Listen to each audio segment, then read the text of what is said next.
बैया धरत धरा पे उठत चलत गिर जावेरा। बच्चे की तरह या वैष्णव मत में हम देखते हैं किस तरीके से ईश्वर को साक्षात मानकर उनकी सेवा की जाती है, उन्हें महसूस किया जाता है। और आस्थावान ईश्वर को जगत का पालनहार भी कहते हैं। देवताओं के अलग अलग रूपों की पूजा करते हैं। तमाम मंदिरों और मठों में भगवान की सेवा करने वाले उनकी देखभाल और सेवा के एवज में उनकी संपत्ति का अपने भरण पोषण के लिए इस्तेमाल करते हैं। इसके पीछे दलील ये कि नाबालिग भगवान की देखभाल वो करते हैं तो इसके एवज में उन्हें कानूनन उनकी संपत्ति में अधिकार है।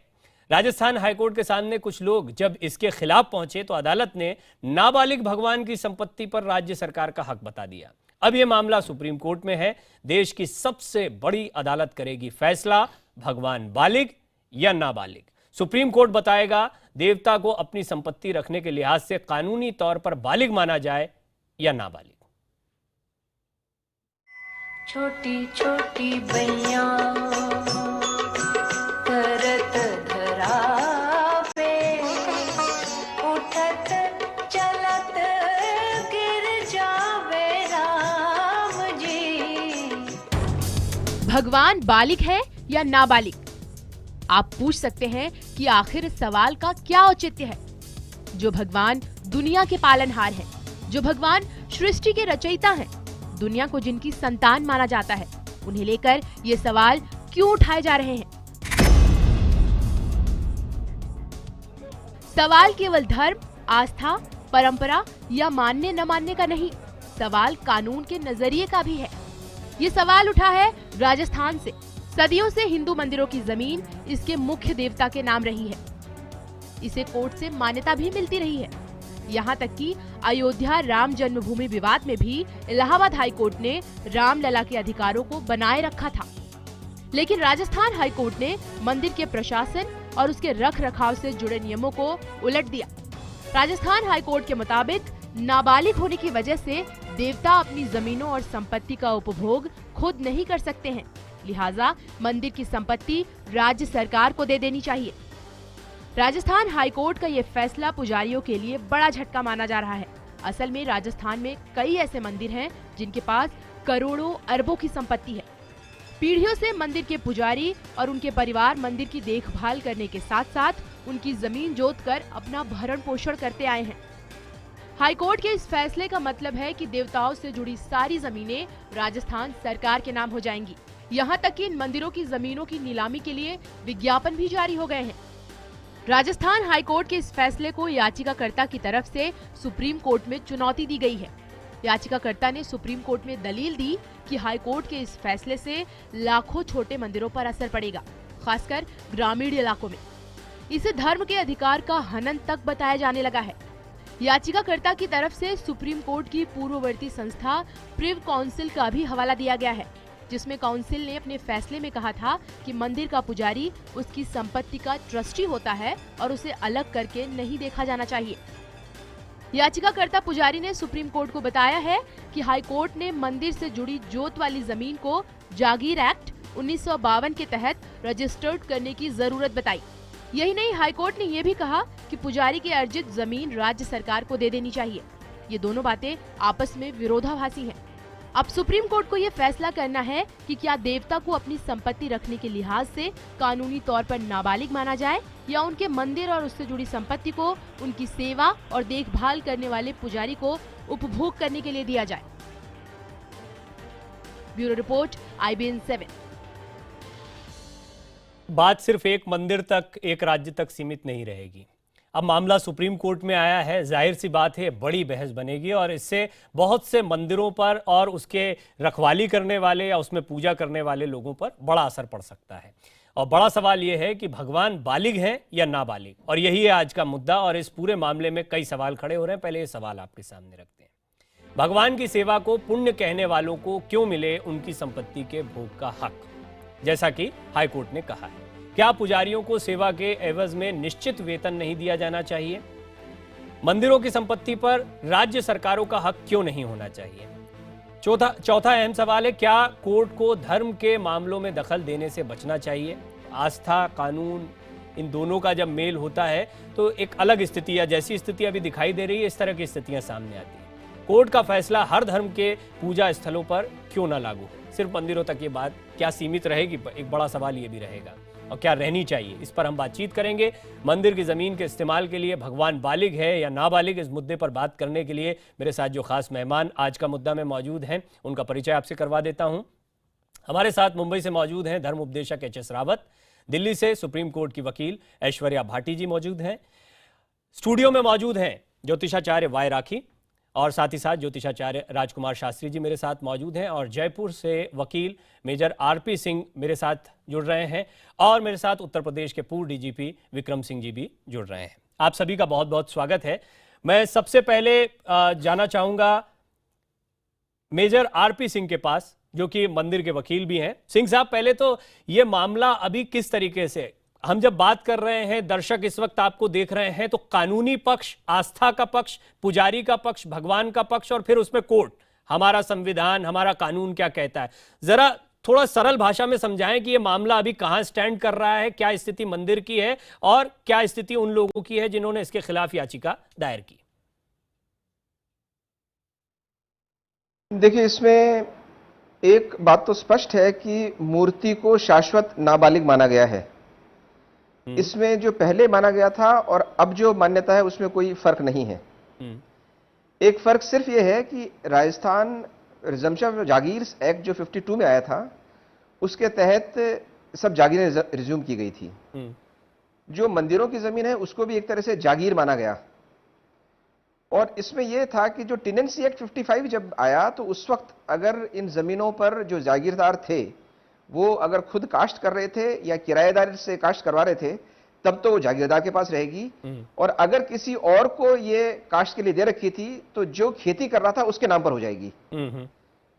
तो इस हाईकोर्ट के फैसले से पहले यह था कि क्योंकि मूर्ति शाश्वत नाबालिग है, तो अगर इनकी जमीन को कोई और भी काश्त कर रहा था तो भी मूर्ति के नाम पर ही रहेगी। इस फैसले ने यह कह दिया कि नहीं, जो बाकी जागीरदार हैं और जो मूर्ति जागीरदार है वो बराबर है, इसलिए अगर मूर्ति की जमीन भी कोई और काश्त कर रहा था तो उसके नाम पर हो जाएगी।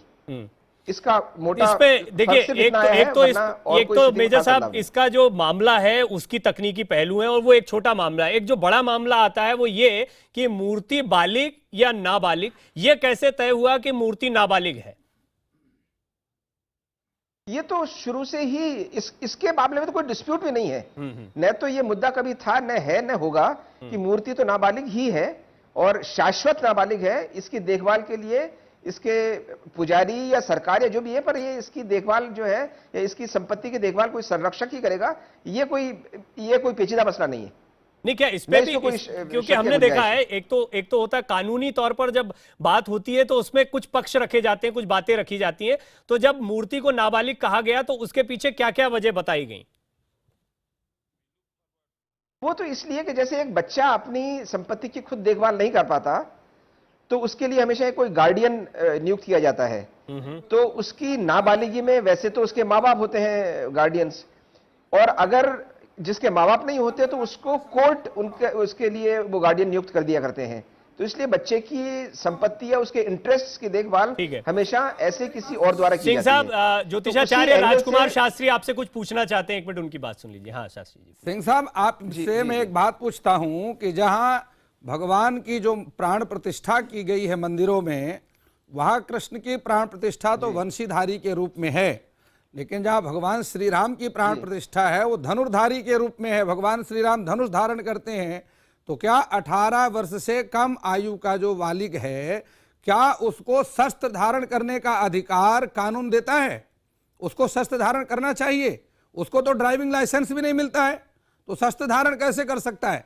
हनुमान जी गदा लेकर के खड़े हैं, भगवान शंकर त्रिशूल लेकर के खड़े। दूसरी बात, क्या नाबालिग के सामने 18 वर्ष से कम आयु का व्यक्ति किसी और, क्या अगर आप इसको जीव और ब्रह्म की संज्ञा ना दें, बालिग और नाबालिग की जैसे हल्के शब्दों का प्रयोग ब्रह्म के लिए किया जा रहा है, ईश्वर के लिए, तो क्या वो किसी और की सहायता कर सकता? तो अपनी भी सहायता नहीं कर सकता। तो इसलिए भगवान श्री राम का जहां प्रमाण आता है कि 13,000 वर्ष पर्यंता राज्य कीन श्री लक्ष्मी कंता फिर वैकुंठ पधारे राम, 13,000 वर्ष तक भगवान श्री राम के राज्य करने का वर्णन गोस्वामी जी ने किया है। ठीक है। और भागवत में 125 ये तो मैंने शुरुआत में कहा वर्ष तक, शास्त्री जी, ये तो शुरुआत में कहा कि 125 एक वर्ष होता की है आयु तक भगवान कृष्ण का वर्णन ठीक है। एक होता है सनातन परंपरा के आधार पर, वैदिक परंपरा के आधार पर चर्चा करना, दूसरा होता है कानूनी भाषा में चर्चा करना। लेकिन मेजर साहब कई सवाल उठाए, इसलिए मैंने आपसे पूछा, बार बार मैं यही प्रश्न पूछ रहा हूं कि जब आधार तय किए जा रहे थे तो क्या इस पर भी बहस हुई कि भगवान को या मूर्ति को नाबालिग कैसे तय कर दिया जाए? एक तरफ षष्ठी के पालन कतई बहस नहीं हुई इसमें। तो जो जैसे आपने सही कहा शास्त्री जी जो फरमा रहे हैं, इसमें कोई धर्म की या आस्था को ठेस पहुंचाने वाला तो मकसद ही नहीं है, न मेरे विचार था। मैंने तो बल्कि जब उनका सुना तब मुझे एहसास हुआ कि इसमें कोई ऐसा भी कोई महसूस कर सकता है। वरना हम तो सिर्फ कानूनी भाषा में बात करते हैं कि जो किसी ठाकुर जी को संपत्ति किसी ने समर्पित कर दी है उसकी रक्षा कैसे की जाए, इसका पूरा दृष्टिकोण उस दृष्टिकोण से देखा गया है, ना कि कानून को धर्मशास्त्र के बीच में। चूंकि कानून जानने वाले जो कानूनविद हैं उनको धर्मशास्त्र का पूरा ज्ञान नहीं है, तो धर्मशास्त्र से अपने आप को दूर रखना चाहिए। जिस विषय का ज्ञान नहीं है उसके बीच में उंगल देने की जरूरत क्या है? क्यों नहीं कानून इस बात को कहता कि धर्मशास्त्री का मामला है, इसके लिए धर्म गुरुओं के पास जाना चाहिए? नहीं इसका निर्णय धर्मगुरु कानूनविद क्यों करें, धर्मगुरु क्यों नहीं करते? प्रवीण जी एक बात ये आती है कि जहां वकील क्रॉस कर रहे थे तो उस समय वकील साहब को ये पूछना चाहिए था जज साहब से कि जज साहब ये बताइए कि आप बालिग की पूजा करते हैं कि नाबालिग की पूजा करते हैं, और अगर आप नाबालिग की पूजा करते हैं तो क्यों करते हैं? और आपके हमारे संविधान में तो जगह दी जाती है मंदिरों के लिए, मस्जिद के लिए, गुरुद्वारे के लिए, तो ये कैसा मुझे समझ नहीं आता है। हास्यास्पद के एक फैसला दिया हाई कोर्ट ने, उनके कम से कम विजन को तो देखना चाहिए उन लोगों को, और वहां वकील को खुद ही ये बहस करना चाहिए था जज साहब के, जज साहब आप नाबालिग की पूजा करते हैं। क्योंकि मेरे साथ पैनल पर 2 वकील मौजूद हैं, ऐश्वर्या भी कुछ कहना चाहती है, लेकिन उससे पहले मेजर सिंह आप कुछ जवाब देना चाहेंगे? 2 प्रश्न आए हैं आपके लिए। नहीं, मैं तो सिर्फ इतना कहना चाहता हूं कि इसमें 2 अलग अलग पहलुओं को मिलाया जा रहा है, जो मेरे ख्याल से नहीं मिलाएं तो अच्छा रहेगा। क्योंकि देखिए सिंह साहब आप बिल्कुल ठीक कह रहे हैं। एक थोड़ा सा इसको समझने की कोशिश करें। अभी हम बड़े परिप्रेक्ष्य में बात कर रहे हैं, अब बात राजस्थान में एक मिनट रावत साहब, एक मिनट। एक तो बात यह है कि आप एक पर्टिकुलर केस लड़ रहे हैं, आपके क्लाइंट हैं, आप मंदिर की तरफ से बात कर रहे हैं। दूसरा, ये बहस जब आती है पब्लिक डोमेन में, जब मामला जाता है सुप्रीम कोर्ट में, वहां से कोई फैसला आता है और यह तय होता है तो नजीर बनता है वो फैसला, और यह तय होता है कि भगवान बालिग है या नाबालिग है। क्या आपको नहीं लगता कि आप ऐसे किसी फैसले के लिए लड़ रहे हैं, उसके बाद आपको इन प्रश्नों का सामना करना पड़ेगा, या इसको भी जहन में रखते हुए आगे बढ़ना चाहिए? जी देखिए, वैसे तो भगवान पालनहार है, तो ये सृष्टि ही भगवान की है, इसलिए भगवान को संपत्ति देने की दरकार कहां हो गई? ये ऐसे प्रश्न है जिनका जो यहाँ पर जवाब संपत्ति जो दी जाती है, वकील साहब, संपत्ति भगवान को नहीं दी जाती है, मंदिर को चलाने के लिए संपत्ति चाहिए कि नहीं चाहिए? अगर वो नाबालिग है तो के चक्कर में वो आप ये बताइए, मामला गड़बड़ा जाएगा। लेकिन मुझे लगता है ऐश्वर्या थोड़ा इस पर रोशनी इसलिए डाल पाएंगी। धन की आवश्यकता है या नहीं है? एक मिनट मंदिर के हजारों खर्चे होते हैं। ठीक शास्त्री जी, ऐश्वर्या और डीजीपी विक्रम सिंह इसमें थोड़ा मदद करेंगे, क्योंकि ऐश्वर्या कानून को समझती है और इस मामले से सीधे नहीं जुड़ी है। सिंह साहब की मजबूरियां हैं, वो तो कानूनी तौर पर सीधे इस मामले में जुड़े हैं, तो उनकी भाषा में उनको उस केस को भी याद रखना पड़ेगा और साथ ही साथ आपके सवालों को भी ध्यान रखना। लेकिन ऐश्वर्या, जब इस तरह का कोई मामला आता है जैसा सिंह साहब जिसके लिए लड़ रहे हैं, और उसमें कोई सवाल खड़े होते हैं जो तमाम लोगों की आस्थाओं से जुड़े हैं, तब क्या एक अजीब स्थिति बन जाती है? तब क्या बाकी लोगों की आस्था और उनके विचारों का भी ध्यान रखने की आवश्यकता है? देखिए प्रवीण जी, मैं बिल्कुल बीच में इंटरफेयर इसीलिए करना चाह रही थी क्योंकि ये जो सारा डिस्कशन हो रहा है ये बिल्कुल एक गलत डायरेक्शन में जा रहा है। देखिए, ये इस जजमेंट में नहीं होल्ड हुआ है कि ये डेटी माइनर हैं और माइनर की तरह उनका प्रोटेक्शन होना चाहिए। ये आज के कानून की व्यवस्था नहीं है, ये कोई 150-200 साल पुरानी कानून की व्यवस्था है, और उसमें उन्होंने डेटी को, चाहे वो हिंदू डेटी हो चाहे किसी भी रिलीजन के डेटी हो, उनको एक परपेचुअल माइनर माना है। ये व्यवस्था प्रिवी काउंसिल, जो सुप्रीम कोर्ट के पुराना पहले थे प्रेडेसेसर, उनसे लगा के ये कानून की व्यवस्था चली आ रही है। और इसका कारण ये नहीं है कि भगवान में कोई आस्था की कमी है, पर इसलिए है क्योंकि भगवान को परपेचुअल माइनर इसलिए माना जाता है कि जो ट्रस्ट या जो लोग उसको चलाते हैं, उनका मैनेजमेंट और एडमिनिस्ट्रेशन रखते हैं, वो अगर किसी तरह से कोई गलत काम करें या कोई इलीगैलिटी करें, इरेगुलरिटी करें, तो फिर उनका हाथ कैसे पकड़ा जाए? तो उनका हाथ पकड़ने के लिए, और आफ्टर ऑल डेटी एक आर्टिफिशियल पर्सन है। अगर लॉ में हम देखें तो आर्टिफिशियल पर्सन होते हैं और नेचुरल पर्सन होते हैं। So deity is an artificial person. उनको लीगली एक पर्सन बनाने के लिए, ज्यूरिस्टिक पर्सन बनाने के लिए ये सुबह कानून भगवान की व्यवस्था आरती थी। होती है, दोपहर में भगवान को भोग लगता है, नहीं, सायंकाल मंदिरों में कोई भगवान गलत का काम नहीं विश्राम होता, होता है। लेकिन अगर तो क्या कोई- भगवान की आरती करना, देखिए, भोग लगाना, मंदिरों में भगवान कोई को गलत विश्राम काम नहीं कराना, होता, ये गलत लेकिन काम हो रहा है कई मंदिरों में। के पीछे। एक मिनट, हाँ बोलिए बोलिए।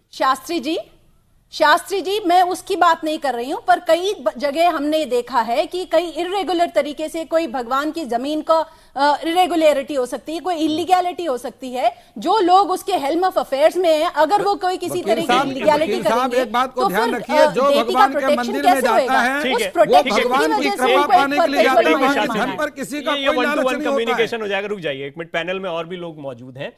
डीजीपी विक्रम सिंह साहब हमारे एक साथ बात मैं मौजूद और हैं। क्लैरिफाई करना चाहती हूँ कि this is a position of law for all religions. ठीक है। इट इज नॉट पिक्यूलियर हाँ, ओनली वो to Hindu Hindu religion. religion ये है, पोजीशन आपने- ऑफ लॉ है फॉर ऑल वो रिलीजन्स, हमारे for the protection of the वो डेटी। हमारे कानून की व्यवस्था है। डीजीपी विक्रम सिंह साहब, अभी हम देख रहे हैं, जैसा ऐश्वर्या ने बताया, बहुत महत्वपूर्ण जानकारी भी है कि ये आज की व्यवस्था नहीं है, इस मामले से बात सामने नहीं आई है, या जैसा मेजर सिंह कह रहे थे कि ये तो इसमें कोई विरोध था ही नहीं, या इसमें कोई बहस की बात थी नहीं। लेकिन भगवान बालिग हैं, नाबालिग हैं, ऐसे में क्या मूर्ति, भगवान, आस्था, इन तीनों में एक टकराहट देखने को मिलती है, और खास तौर पर आस्था पर क्या कोई प्रश्न उठता है? प्रवीण जी, इतने विद्वान वक्ताओं के बीच में मैं अपने को बहुत छोटा मान रहा हूं और किंकर्तव्य विमूढ़ हूं, और सबको प्रणाम करते हुए मैं ये जरूर उम्मीद करता हूं कि ऐश्वर्या जी जो बात कर रही हैं, मेजर सिंह जो बात कर रहे हैं, उनको सुनने का धीरज रखें। मैं भी बहुत आस्थावान हूं, लेकिन जब तार्किक शक्ति समाप्त हो जाती है तो आवाज का स्तर ऊंचा करके हम अपने तर्क को बल देने का प्रयास करते हैं, तर्क को नहीं, कुतर्क को। ये कहीं नहीं कहा था कि भगवान को आप बालिग मानिए। आपकी स्वार्थ सिद्धि जब नहीं होती है तो आप एन केन प्रकारेण उल्टी सीधी चौपाइयां और मिसकोट करके दर्शन शास्त्र को बीच में लाने का प्रयास करते हैं। हकीकत यह है, दर्शन का स्थान अलग है, आस्था का स्थान अपने स्थान पे है। हम सब आस्थावान हैं। मंदिर स्थान है पूजा, मंदिर स्थान है वहां पर तपस्या का। लेकिन अगर कोई अपनी स्वार्थ सिद्धि कर रहा है, जैसा कि प्रिवी काउंसिल के सर ऑलिवर क्राउन ने कहा था, इसी जजमेंट में कहा था कि मंदिर की जो संपत्ति है अक्षुण्ण है, वो मंदिर की ही रहेगी, लेकिन उसका दुरुपयोग और सदुपयोग इसको देखने का कारण और इसका औचित्य शासन का है।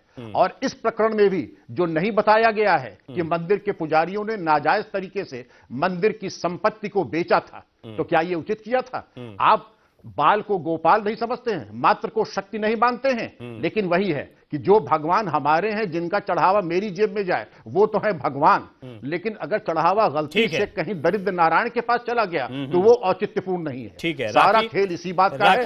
कृपया सबसे पहले तो भगवान ना बालिक हैं और ना बालिक हैं। भगवान एक शक्ति है, चाहे वो हिंदू हो, मुस्लिम हो, सिख हो, ईसाई हो। ऐसा कोई भी धर्म या हम धर्म गुरु जो हम धर्म के बारे में जानते हैं, आप हमारी जगह बैठे होते तो आप भी इस चीज पर, जो शास्त्री जी ने कहा बिल्कुल सही कहा, आप उंगली नहीं उठा सकते। इतने सालों बाद आपको ये बात याद आ रही है कि भगवान बालिक है, नाबालिक है, जमीनों पर क्या होना चाहिए? सिंह साहब ने बहुत अच्छी बात बोली, शुरू में बोला जो बच्चा अपना ध्यान नहीं रख सकता उसके लिए उसे हम नाबालिग मान लेते हैं। भाई ध्यान तो 50 साल के बाद माता पिता भी नहीं रख सकते, तो क्या माता पिता नाबालिग हो जाते हैं? ये कैसी बात हुई? आपको कभी ना कभी किसी सहारे की देखरेख की जरूरत होती है, केयर टेकर की जरूरत होती है। इसका मतलब नहीं कि आपने अपने साथ कोई केयर टेकर रख लिया, अपने बच्चे के लिए कोई हेल्पिंग हैंड रख लिया तो वो मालिक बन जाएगा। ऐसा तो नहीं होता है ना। लेकिन ऐसा भी नहीं होता कि हर चीज में कानून अपना हस्तक्षेप करेगा। कानून के बारे में मैं ज्यादा जानकारी नहीं रखती हूं, ना मेरा कोई लेना देना कानून से, लेकिन आप हर जगह पर कानून को नहीं ला सकते। कानून को तो जो काम करने हैं, कानून वो ठीक से नहीं कर रहा। अब मंदिरों में आप और आ जाइए, अच्छी तरीके से व्यवस्था चल रही है। अगर आप कहते हैं कि कुछ लोग इसका दुरुपयोग कर रहे हैं, तो भैया कुछ कर रहे हैं ना, सब तो नहीं कर रहे। आटे के आप जब लेकिन ये मामला भी राखी, मामला भी लोग पर्सनली मामला लेकर गए थे, भगवान तो खुद आए नहीं, भगवान ने तो कोर्ट में याचिका लगाई नहीं होगी, लोगों ने अपने पर्सनल मसले रखे होंगे। नास्तिक लोग हैं वो ऐसा मानते हैं कि मंदिरों में धन का दुरुपयोग हो रहा है। सच्चाई सिर्फ यह है कि हिंदू धर्म मंदिरों को में बदनाम किसी करने के लिए प्रकार मुझे से बताइए, किसी अल्लाह बालिक धन है का ना बालिक दुरुपयोग है, नहीं होता है। कोई गया उनके नहीं समाज नहीं, में, ये अगर आप ये क्रिश्चियंस की बात ये करें, चर्चा को इस तरफ मोड़ने का कोई मतलब भी नहीं है और नहीं, मुझे नहीं लेकिन लगता कि ये ये सिर्फ बात देखिए हिंदू वो ऐश्वर्या ने गुरुओं एक पर लाइन में प्रवीण साफ जी, कह जो दिया। मुद्दा है इस पे ही बात करें हम लोग। हाँ नहीं, बिल्कुल बिल्कुल ठीक प्रवीण बात जी, है। केवल मुद्दे की मुद्दे बात पे ठीक रहें बात हम है। लोग। हिंदू धर्म ऐश्वर्या की ने बात नहीं नहीं केवल एक लाइन यही में है। उन्होंने ठीक कहा कि ये आस्था सबके है, लिए आपका व्यवस्था कोई है, आपका ये ये व्यवस्था सबके भले लिए ही व्यवस्था सबके है। लिए और है, आपने लेकिन कहा जैसे बार-बार मंदिरों की। कानून की जानकारी आपको नहीं, उन्होंने कहा कि वो कानून की जानकारी रखती है, उन्होंने साफ कहा कि ये व्यवस्था सबके लिए है। लेकिन ऐश्वर्या, क्या जब कानून और आस्था ये दोनों, और ये पहली बार नहीं, पहला मौका नहीं, हमने कई बड़े मामले भी हाल के दिनों में देखे हैं जिसमें कोर्ट को इन सारी चीजों को जहन में रखना पड़ा था। जब बहस होती है, मेजर सिंह की बात को आपने शुरुआत में पूरी तरीके से सुना है, क्या उस समय पर इस बात का ध्यान रखना चाहिए कि अगर ऐसा कोई मामला नजीर बनता है तो आगे इन आस्थावान लोगों की, ये जो प्रश्न उठा रहे हैं, इन प्रश्नों को भी एक तरफ ऐसे ही नहीं किया जा सकता बिना तर्क के। कानून के तर्क है तो आस्था वालों के भी तर्क हैं, वो भी वैदिक ऋचाओं को लेकर आएंगे, भगवान को बहुत पुराना बताएंगे, सनातन बताएंगे। तो क्या इन चीजों का ध्यान रखने की जरूरत है? प्रवीण जी, जब भी किसी भी कोर्ट के सामने कोई भी ऐसा मसला आता है जो रिलीजियस ओवरटोन्स और रिलीजियस इंटरमिंगलिंग से होता है, कोर्ट पूरी तरह उस चीज का ध्यान रखती है। इन सारे जजमेंट्स में ये कोई एक आध जजमेंट नहीं है, ये सीरीज ऑफ जजमेंट्स हैं जो आज से 150-200 साल पुराने से शुरू होते हैं। और इन सारे जजमेंट्स ने कोर्ट ने बिल्कुल क्लियरली और केयरफुली, खाली जो लीगल एस्पेक्ट है, एक बार मेरी बात सुन लीजिए शास्त्री जी, आप मेरी बात सुन लीजिए, फिर आप जो कहेंगे मैं आपकी बात का वापस जवाब कोर्ट दूंगी। ये क्यों नहीं कहता कि हमें धर्म का ज्ञान नहीं है, इसलिए आप ऐसे मसले लेकर के अपने धर्माचार्यों के पास में जाइए। कानून को जानने वाले आल इन आल अपने आप को क्यों मानते हैं? एक मिनट प्रवीण जी, अगर शास्त्री जी मेरे को बोलने का मौका देंगे। एक मिनट, वो आपके सवाल का जवाब, आपका सवाल एक लाइन में बताइए। आपका सवाल, अगर मेरा सवाल शास्त्री ये जी है बोलने कि का मौका कानून को देंगे। जब धर्मशास्त्र का ज्ञान नहीं है, तो अगर कोर्ट के पास में धर्म से जुड़े हुए मसले आते हैं तो कानून ये क्यों नहीं कहता कि धर्म का विषय है, तो धर्म से जुड़े हुए लोगों को भी इसमें होना चाहिए, आप ये कह रहे हैं? हाँ, धर्मशास्त्र के जानकारों को भी इसमें बात की बैया धरत धरा पे उठत चलत गिर जावे राम जी। आज का मुद्दा में ये बड़ा सवाल है और इस सवाल में अभी तक ये तो साफ हो गया होगा, जितने भी दर्शक हमें देख रहे हैं, कि भगवान नाबालिग हैं बालिग हैं, इस पर तो कोई बहस है ही नहीं। पहले से ये तय है कि भगवान नाबालिग हैं, तो उनकी देखरेख करने के लिए कोई चाहिए, भगवान नहीं, भगवान की प्रतिमा, इसको भी समझना होगा। तो क्या, जैसा राजकुमार शास्त्री ब्रेक से पहले ये सवाल खड़ा कर रहे थे कि क्या जब इस तरह के मुद्दों पर चर्चा होती है या कोर्ट में कोई ऐसा मामला जाता है तो धर्म के जानकारों को भी होना चाहिए। ऐश्वर्या और डीजीपी विक्रम सिंह साहब, दो लोग हैं मेरे साथ। मैं पहले चाहूंगा सिंह साहब इस पर कुछ कहें, फिर ऐश्वर्या आपके पास आता हूं। सिंह साहब, पहले आप, क्या धर्म के जानकार ऐसे हर मामले में शामिल होने चाहिए? प्रवीण जी, सबसे मेरा पहले ये ये मानना स्पष्ट है होना कि चाहिए धर्म- क्या चीज की प्रासंगिकता कहां पर है। जी, बोलिए। ये मेजर साहब के लिए है या मेरे लिए है प्रवीण जी? आपके लिए। डीजीपी विक्रम सिंह इस पे जवाब दें। धन्यवाद। क्या चीज कहां प्रासंगिक है, ये बेमौके की शहनाई न बजा करके कोर्ट कानून से चलता है, लॉ से चलता है। यज्ञशाला, पूजा स्थल हमारी आस्था और दर्शन शास्त्र से नहीं, चलते हैं। विक्रम जी, कोर्ट सबका सम्मान करता है, दर्शन विक्रम सिंह और जी, शास्त्र। पहले सुन ले शास्त्री जी, पहले सुने महाराज, कानून से पहले चलता सुने, है पहले तो सुनना धर्म सीखिए। धर्मशास्त्र से और चलता है या कानून से नहीं? आपने कहा कि पुजारियों के अपने पर्सनल मैटर पर आता है, इनको बौखलाहट हो जाती है। आपको मालूम होना चाहिए, आप धर्मशास्त्र को जानते हैं, विद्वान आदमी हैं, आपको मालूम होना चाहिए कि जिस प्रकार से मंदिर में मूर्ति की प्राण प्रतिष्ठा होती है, उसी प्रकार से पुजारी की प्राण प्रतिष्ठा की जाती है। पुजारी की उसी प्रकार प्रतिष्ठा होती है जिस प्रकार मंदिर में भगवान की प्रतिमा की प्रतिष्ठा होती है। और पुजारी भगवान का एक, समझ लीजिए कि मार्गदर्शक, जीव और ब्रह्म के बीच का एक कड़ी होता है। ठीक, चलिए, और आप मान कहते लिया हैं कि आपकी उनकी आस्था। अपनी अरे पर्सनल महाराज, पर सुन आता लिया, है तो इसलिए वो बौखला जाते हैं। अरे सुन लिया महाराज, अब जरा आगे सुनिए। अहम ब्रह्मास्मि तत्त्वम असि, और पुजारी प्रतिनिधित्व करता है डीटी का। लेकिन ये तो जब पुजारी वेदांत का पिसता है सूत्र है, तो अहम IPC और ब्रह्मास्मि, इसमें CRPC बुराई काम क्या आती है? भगवान शंकराचार्य जी ने शंकर भाष्य में इसकी बात करी है, अहम अरे ब्रह्मास्मि। महाराज, पहले सुनना सीखे हैं, ये आप ही को बताया जा रहा है। लेकिन पुजारी के ऊपर जब आक्रमण होता है तो आईपीसी और सीआरपीसी के अंतर्गत कार्रवाई होती है। एफआईआर 154 सीआरपीसी के अंदर होती है। फिर उस समय प्रासंगिकता इसकी हमारी नहीं लेकिन होती जहां है। तक विक्रम जी, मैं समझता हूं कि पुजारी को इन कानूनों से अलग रखना चाहिए। नहीं वो क्या कह रहे हैं, उनका भगवान सवाल का देखिए बड़ा चाहिए, इंपॉर्टेंट सवाल है। लेकिन अभी पुजारी नहीं भगवान आपने की ठीक है, तरफ से ठीक है, अलग ठीक नहीं है। होता है। सिंह साहब पुजारी सिंह साहब ने बहुत है। इंपॉर्टेंट बात आपके कही है। कहने से पुजारी सर्दी के एक कपड़े, मिनट, शास्त्री गर्मी जी, के गर्मी शास्त्री के कपड़े जी, भगवान को पहनाता है। पुजारी जी अपने आपके छाती से चाहने लगा से करके डीजीपी भगवान की विक्रम सिंह, सेवा करता है। एक मिनट सिंह साहब, आप भी ऐसे रुकिए। पुजारी पर क्या कानून काम करेगा? आप सुनिए, आपसे एक बहुत अच्छा प्रश्न उन्होंने किया है कि जब कोई हमला होता है, चोरी हो जाए या कोई और ऐसा मसला, कानूनी मसला आ जाए, तब पुजारी क्या करता है? वो जाता तो कानून के पास ही है, कानून के तहत जाएगा। नहीं, वो ये तो सिंह साहब ने कानून भी का विषय है, उस पर तो कानून पर जाना ही पड़ेगा। तो वो वही तो कह रहे हैं कि धर्मशास्त्र की बात है। तो मैंने ठीक है ना आप प्रवीण जी, मैंने राजकुमार प्रवीण की जी बात आपसे बिल्कुल एक सही है। बात कही है। प्रवीण जी उन्होंने कहा कि अगर चोरी हो जाती है तो पंडित किसके पास जाता है? कानून के पास। तो कानून, यही वो तो तो कह रहे कानून हैं का विषय है। राजकुमार जी, वो कि तो जब कानून हम के पास चलकर जाना आपके पास चाहिए। आते हैं, कोई तकलीफ होती है तो अगर आप हमारे लिए कोई फैसला ले रहे हैं तो हमें भी अपने पास बुला लीजिए। सर यही चीज राजकुमार जी बोल रहे हैं, हमें कष्ट है तो हम आपके पास आए। आप हमारे धर्म के ऊपर कोई उंगली उठा रहे हो या कोई कानून बना रहे हो तो एटलीस्ट सलाहकार तो ले लीजिए, 2-4 बड़े बड़े लोगों को ले लीजिए। सही कहा राजकुमार जी ने, जी क्या नहीं। गलत कहा? अगर मान भी लिया कि आपके पुजारी दैवी संपदा से परिपूर्ण और विभूषित हैं, यह नहीं कहा जा सकता है कि हर ऐसे प्रकरण में जो कि संपत्ति और अपराध से संबंधित है उसमें धर्म गुरुओं का समावेश किया जाए। धर्म गुरुओं का अपना बहुत स्थान है, बहुत चूंकि श्रेष्ठ धर्म है। धर्म धर्म का स्थान भी से जुड़ा हुआ प्रणाम मैटर करते है, हैं। इसलिए धर्म ये का भी निर्णय जरूरी धर्म नहीं और है शास्त्र धर्म कि सार का कानून यह है, से लेकिन समावेश ये जो हर जगह गवर्न पर हो। होता हर है, जगह पर लेकिन कानून उसमें अपनी अगर उंगली जमीन डाली की है। धर्म की बंदरगांठ व्यवस्था होती पर है कानून को इंटरफेरेंस नहीं करना और चाहिए। उसमें अगर और अगर जमीन धर्म का गुरु खराब है, ज्योतिषाचार्य जी हम अगर मानते हैं, जमीन की चलिए हम मानते हैं, बंदरबांट धर्म होता गुरु है खराब है, तो इसमें पंडित आप पाखंडी एक है, राष्ट्र नहीं रावत चलेगा। साहब, और कानून ठीक, के ठीक, ठीक, लोग हैं। रावत साहब, रावत विक्रम साहब। जी मैं आपसे एक बात पूछना चाहता हूं, मैं विक्रम जी से एक बात पूछना चाहता हूं। आप ये बताइए कि कोर्ट का ये फैसला देना भगवान नाबालिग है, ये कितना जायज है? क्योंकि आप आस्तिक भी हैं और भगवान की पूजा भी करते हैं। ये जो फैसला दिया गया है कोर्ट के द्वारा कितना जायज और कितना नाजायज है?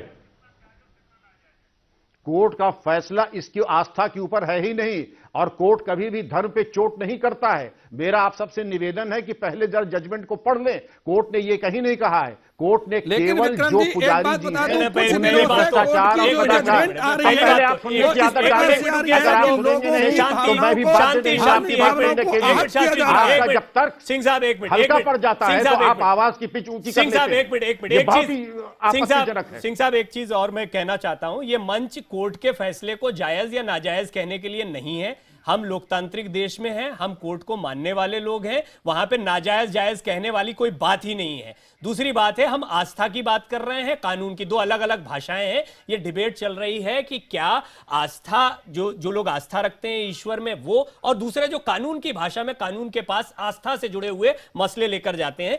ऐश्वर्या जी, एक बहुत महत्वपूर्ण विषय ये आता है, अब इस बातचीत में हम इस जगह पर पहुंचे हैं कि क्या जब आस्था से जुड़े मसलों पर बातचीत होती है, कोई बहस होती है, तो इन चीजों को ध्यान में रखना चाहिए, जहन में रखना चाहिए कि सिर्फ इस पर्टिकुलर मामले में नहीं, इससे इतर देश में और दूसरे लोगों की आस्था पर इसका क्या असर पड़ने वाला है? प्रवीण जी, मैं आपके माध्यम से शास्त्री जी, रावत जी, राखी जी और सारे आपके सुनने वालों को ये अश्योर करना चाहती हूं कि मैंने पर्सनली, और आप बाकी लॉयर्स से भी पूछ सकते हैं, इस पूरे ज्यूरिस्प्रूडेंस को देखा है, इन जजमेंट्स को स्टडी किया है, कोर्ट के इन रिलीजियस मैटर्स में किस तरह के जजमेंट आते हैं ये सब हमने देखे हैं। मैं आपको ये अश्योर करना चाहती हूं कि कोर्ट कभी भी रिलीजियस मामलों में इंटरफेयर नहीं करता है। कोर्ट खाली उसकी लीगैलिटी देखता है, जो लीगल इश्यूज कोर्ट के सामने होते हैं, और ऐसा नहीं है कि पुजारियों के अगेंस्ट में किसी तरह का जजमेंट है या डेटी के अगेंस्ट में किसी तरह का जजमेंट है। हमारे संविधान में कॉन्स्टिट्यूशनल गारंटीज बहुत स्ट्रांगली एम्बेडेड है, और हमारी जुडिशरी और जब धार्मिक भावनाओं को आहत किया जो जाता प्रॉपर्टी है मंदिर की, उसको आप दूसरे के नाम कर रहे हो, राज्य सरकार के नाम कर रहे हो, तो जो मंदिर के खर्चे हैं वो कैसे चलेंगे? ये तो गलत है ना। जिस मंदिर को जमीन दी जाती है, पुराने जमाने में दी जाती थी, इसलिए दी जाती थी वो कि उसमें कम से कम मंदिर का खर्चा चले। सालों बाद ये चीज उठाना क्यों? हाँ ऐश्वर्या, रावत साहब, मैं इस जजमेंट को सही नहीं मान रही हूं। मैं भी आपसे एग्री करती हूं कि ये जजमेंट को रीलुक होने की जरूरत है। इसी बात को मानते हुए सुप्रीम कोर्ट ने भी इस मैटर को एडमिट किया है, और अब सुप्रीम कोर्ट इस पूरे इश्यू को ये देखेगा कि इसमें क्या लीगैलिटी क्या नहीं। आफ्टर ऑल देखिए, ये खाली ये इस अब आइए इस केस पे आइए। इस केस में खाली इतनी सी व्यवस्था है। इसका मेन जो क्रक्स है इसका जजमेंट का वो ये है कि डेटी को जो कल्टीवेशन का राइट है वो ये है कि नहीं है। अब कल्टीवेशन का राइट अगर उसमें खुद काश्त कर रहा है तो खुद काश्त वो पर्सनल सुपरविजन से करी है या किसी टेनेंट के थ्रू करी है, ये डिवीजन करके किया है। ये जजमेंट खाली इसी इशू पे है और इस जजमेंट की लीगैलिटी को सही या गलत जांचने के लिए सुप्रीम कोर्ट ने इस मैटर को एडमिट किया है। अभी तक एग्जामिन करेंगे कि ये प्रॉपर है कि नहीं। आफ्टर ऑल अगर कोई लैंड है वो डेटी के अंडर में है तो खाली पुजारी का पेट नहीं भरता है उससे, उस पूरे मंदिर का मैनेजमेंट, एडमिनिस्ट्रेशन, सब चीजें उसी पैसे से होती है जो उस जमीन के साथ होती है। तो वो जमीन को अगर अलग कर देंगे, सरकार में चली जाएगी। जी जी, एक बहुत महत्वपूर्ण मोड़ पर यह बातचीत आई है। मेजर सिंह जिनसे यह बातचीत शुरू हुई थी, मैं उनको एक बार फिर बातचीत में लाना चाहूंगा। मेजर सिंह, इस पूरे मामले में क्या भगवान को भी परिभाषित किया जा रहा है और कानून की भाषा में क्या भगवान की एक डेफिनेशन बन जाएगी, ऐसा भी लगता है? एक तो धर्म हमारे, जो जैसा राजकुमार शास्त्री जो कह रहे हैं उस बात को भी हल्के में नहीं लिया जा सकता। हम वेदांत से, धर्म के जितने हमारे वेद पुराण हैं उनसे भगवानों को जानते हैं, समझते हैं। दूसरा, क्या हम कानून की भाषा से नए सिरे से भगवान को जांचने और समझने लगे हैं और करना पड़ेगा हमें आने वाले समय में ऐसा? देखिए, मेरा ये मानना है कि इसमें आस्था या भगवान को बीच में लाना एक मुझे बड़ा अजीब सा अतार्किक लगता है। इसलिए सपोज मैं ये कहूं कि इसमें हम मूर्ति के कहने के बजाय हम ये कहें ये जो कानून है आमतौर पे जो बना है वो अगर ये मंदिर की संपत्ति के मसले पर है तो फिर क्या ये जो इनको शंकाएं हैं वो दूर हो जाएंगी? संपत्ति ऐसे तो कोई कब्जा नहीं सकता। अपनी बकरी बांधकर या गाय बांधकर तो कब्जा नहीं सकता है। संपत्ति कोई भगवान के वहां पर जाकर किसी व्यक्ति को या किसी और को जाकर चढ़ा रहा है, ऐसा भी नहीं है। वहां जिस मूर्ति को लगाया गया उसमें जो आस्था है, उसके पास पैसा आ रहा है, उसके नाम पर यह जमीन है, तो वो आस्था, उसको सिर्फ इतना समझ लेना कि वो एक खेत है, एक जमीन है और वहां पर एक मूर्ति लगी है, ये कहां तक जायज होगा फिर? नहीं, तो इसमें इसके आगे कानूनी प्रश्न तो इतना ही है कि जो संपत्ति उस मूर्ति को किसी ने समर्पित की है तो उस संपत्ति को अगर बीच में किसी और को खेती के करने के लिए दे दिया तो क्या वो उस एक्शन से दूसरे आदमी या वही या मंदिर की या मूर्ति की रहेगी? स्पष्ट कर देना चाहता हूं, आज जो आप इन वकीलों के चक्करों में धर्म की दुर्दशा हो रही है, जिस धर्म की स्थापना करने के लिए स्वयं भगवान का अवतार हुआ, और इस प्रकार की स्थिति अगर चलती रही, ये वकील अपनी रोटियां सेकते रहे इस प्रकार की बातों को लेकर के, तो भगवान को बहुत जल्दी अवतार लेना पड़ जाएगा। मुझे तो आपकी बात आपत्तिजनक लगती है, मैं माफी से बात को रोकना चाहूंगा। शास्त्री जी, सारे विवादों का कारण ही वकील है। आप विचार करके देखिए, एक बड़े से बड़े अपराधी को भी बचाने के लिए वकील उनका पक्ष लेकर के केवल इसलिए कि उनको फीस मिलती है, इस बात को लेकर के वकील बड़े से बड़े अपराधी का पक्ष लेकर के भी और उसका केस लड़ते हैं। क्यों नहीं वकील कहते कि ये अपराधी है और उसका केस हम नहीं लड़ेंगे? मेरा सवाल तो बरकरार है, मैं पूछ चुका हूं ये सवाल। क्या फिर एक बार आपसे पूछ लेता हूं, जो बात कही उसको बहुत एक लाइन में अगर कहूं तो मेजर सिंह, क्या आपको लगता है आस्था का ध्यान रखना चाहिए और सिर्फ एक पर्टिकुलर मसला नहीं, इससे बाकी लोगों पर कितना असर पड़ रहा है बहस करते वक्त, आपको इसका भी ध्यान रखना चाहिए? इसमें कोर्ट आस्था के प्रश्न में कभी जाता ही नहीं है। कॉन्स्टिट्यूशन के तहत आस्था के मामले में जो भी प्रोविजंस हैं उनका ध्यान रखा जाता है। ये तो सिर्फ संपत्ति के अधिकारों के ऊपर एक व्यवस्था दी गई है जो अब सुप्रीम कोर्ट में गई है। मैं तो हम ये कह रहे हैं कि जो फैसला हाईकोर्ट ने किया वो सही है, लेकिन जिसमें मेरे आस्था का है नहीं है, का प्रभु का नाम आ रहा है, आस्था में राखी सवाल पूछिए और वो मंदिर के नाम होती है। देखिए, मैं आपको एक सिंपल सी बात बोलना चाहती हूँ, जहां पे मेरे राम का, कृष्ण का, प्रभु का नाम आ रहा है वहां पर तो आस्था आघात हो ही रही है। आप ये मत कहिए बार बार कि प्रॉपर्टी की बात हो रही है, प्रॉपर्टी, अरे प्रॉपर्टी में बैठा कौन है? राम बैठा है, श्याम बैठे हैं। जहां मेरे भगवान का नाम आ रहा है, जहां पर कानून में मेरे भगवान का नाम चल रहा है, वहां आस्था पर कहीं ना कहीं चोट पड़ रही है। अब आप कहते हैं कि हम क्यों बोलते हैं? ठीक है, बढ़िया, बहुत अच्छा सवाल है। कोर्ट के मामलों में सिर्फ मूर्ति कह देना, कुछ रखा है, ध्यान नहीं रख सकते हैं। क्या कोर्ट के मामलों में जब यह भाषा आती है तो वो लोग जो ईश्वर को साक्षात, परम शक्तिमान, सर्वशक्तिमान, ओमनी पोटेंट, ओमनी प्रिवेलिंग मानते हैं, उनकी आस्था पर चोट होती है? छोटी बैया धरत धरा पे उठत चलत गिर जावे राम जी। सीधे सवाल एच.एस. रावत साहब, भगवान के जो मामले कानून के दरवाजे पर जाते हैं, अदालतों में जाते हैं, उन्हें तो कानूनी भाषाओं से ही समझा जाएगा या सुलझाया जाएगा? परवीन जी, ऐसा है जहां आस्था की बात आती है वहां पर मैं यही कहना चाहूंगा कि कोर्टों को दूर रहना चाहिए और आपस में धर्म गुरुओं को बैठा करके फैसला करना चाहिए। जहां बात आती है विवादों की, संपत्ति के विवादों की बात आती है, वहां पर जरूर इसको ध्यान रखना चाहिए, एडमिनिस्ट्रेशन को ध्यान रखना चाहिए। और जो जमीन की बात आई है, जमीन यहां पर पहले इसलिए दी जाती थी कि जो मेंटेनेंस होती है वो पुजारी से करता था। बहुत बहुत अच्छा आपने क्लियर कर दिया। डीजीपी विक्रम सिंह साहब, एक बहुत महत्वपूर्ण बात यह है कि एक तो है कि संपत्ति का विवाद है, किसी का निजी मसला है। दूसरी अहम बात यह है कि भगवान को परिभाषित करना, वो बालिग हैं, नाबालिग हैं, अपना ध्यान रख सकते हैं, नहीं ध्यान रख सकते हैं, वो खेती कर सकते हैं, नहीं कर सकते हैं। क्या आपको लगता है इस तरह के मामलों में कानून की किताब पर कुछ चढ़ाने से पहले इन लोगों की सहमति लेना या इन लोगों की राय लेना भी जरूरी है? देखिए, ऐश्वर्या जी ने इस बात की बड़ी सुंदर मीमांसा कर दी है कि कानून और कोर्ट इसमें कभी प्रवेश नहीं करता है और वो केवल कानून के मुद्दों के ऊपर अपना प्रकाश और अपनी व्यवस्था रखता है। पर भगवान तो नाबालिग तय हो गए, विपत्ति बन रही है। पर भगवान तो नाबालिग ये अगर संपत्ति विपत्ति बन रही होगी, जी नहीं, ये आपकी गलत फहमी है। जरा जजमेंट पढ़ लें और पैरा नंबर 18 को जरा पढ़ लें। ऐश्वर्या, आप बताएं। संपत्ति विपत्ति ऐश्वर्या, बन रही है, मैंने आपकी जानकारी पर कहा, उसको ऐश्वर्या, मैंने आपकी जानकारी पर कहा कि भगवान नाबालिग है, इस पर कोई जजमेंट पढ़ लिया करें, तब उसके बाद बात किया। ठीक ठीक सिंह साहब, ना ऐश्वर्या को आपने कोर्ट किया, आपने खुद कहा अच्छी वकील हैं। ऐश्वर्या, आपके कहने पर मैं ये बात कह रहा हूं कि भगवान नाबालिग हैं, इस पे कोई विवाद नहीं, बात सही है?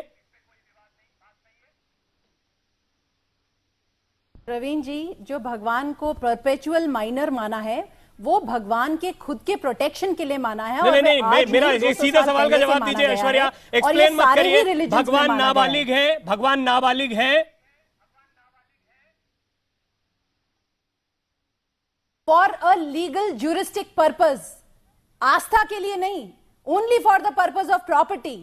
तो अब इसको कैसे समझा जाए? तो बड़ा मुश्किल हो जाएगा। आप दोनों बातों को मिक्स कर रही हैं। देखिए, अभी धर्म, ये तो आप भी जब बोल रही हैं तो कानून और आस्था का ध्यान रखकर बोल रही हैं। ये आप बिल्कुल नहीं मानेंगे। ठीक है, मैं इसीलिए वो अपनी श्रद्धा से चढ़ाता है, अपनी भक्ति से चढ़ाता है, अपने भाव से चढ़ाता है। मैं देखिए, मैं जानता हूं अगर कोर्ट इस बात को तय कर देती है नाबालिग, ठीक है रावत जी। विक्रम सिंह जी सिर्फ कानून के नहीं, धर्म के भी बहुत अच्छे जानकार हैं, निजी तौर पर मैं जानता हूं। विक्रम सिंह जी, हाँ बिल्कुल जानकार। हाँ, एक मिनट। विक्रम सिंह जी, क्या ये जब कानूनी तौर पर कुछ परिभाषाएं तय होती हैं तो इनको नजरअंदाज कर दिया जाए, ऐसा कहा जा रहा है और कहा जाए, और आस्था वाले सिर्फ आस्था की तरीके से भगवान को पूछते रहे, इस वाले भगवान को उस वाले भगवान से ना जोड़ा जाए? देखिए, असीम को सीमित हम कर ही नहीं सकते हैं। जो सर्वशक्तिमान है, सर्वव्यापक है, उसको हम किसी परिधि में डाल एक लाइन में ये भगवान वो भगवान अलग अलग है, दोनों भगवान अलग है, कानूनी भगवान और जो आस्था वाले भगवान है अलग है, लीगल एंटिटी अलग है। जी हाँ, लीगल एंटिटी अलग है। जब आप अपनी परिधि में, जब आप किसी का मूल्यांकन करते हैं तो अपने संसाधन के अनुसार ये एक नई बहस को जन्म देता है कि क्या हम दो भगवानों की बात कर रहे हैं, एक कानूनी भगवान और एक वो भगवान जिसके बारे में वेद बात करते हैं, आस्था बात करती है। ये लंबी बहस चलती रहेगी। आज का मुद्दा में फिलहाल इतना ही। देखते रहिए IBN से, और मंदिर में भी एक होगा। देखते रहिए IBN से। छोटी बैया